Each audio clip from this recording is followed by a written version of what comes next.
எப்பொழுதும் இழுபறிதான் உனக்கும் எனக்கும். உன்னை பற்றி நான் எழுதும் வரிகள் எப்பொழுதும் உனக்கானவை அல்ல.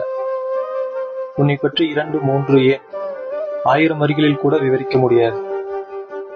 இதனால் என் எண்ணங்களுக்கும் வரிகளுக்கும் எப்பொழுதும் இழுபறிதான். எதிலும் விவரிக்க முடியாத உன்னை எப்படி விவரிப்பது? எதிலும் விவரிக்க முடியாத உன்னை எப்படி நான் விவரிப்பது என ஏங்கிக் கொண்டிருக்கின்றேன் ஒவ்வொரு நாளும். தூண்டிலில் சிக்கி தவிக்கும் மீனை போல என் வார்த்தைகள் தொண்டையில் சிக்கி தவிக்கின்றன உன்னை எழுதும் நாளை எண்ணி. என் பேனாவும் தற்கொலைக்கு தயாராகிறது. என் பேனாவும் தற்கொலைக்கு தயாராகிறது, அடைத்து வைக்கப்பட்ட மையின் பாரம் தாங்காமல். ஒவ்வொரு நொடியும் என்னிடமிருந்து விடுதலை வேண்டி நகர்ந்து கொண்டிருக்கின்றன.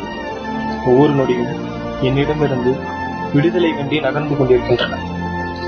இவைகளுக்கெல்லாம் பிடி கொடுக்காமல் முரண்டு பிடிக்கிறது என் எண்ணங்கள், உன்னை போலவே வரமாட்டேன் என்று.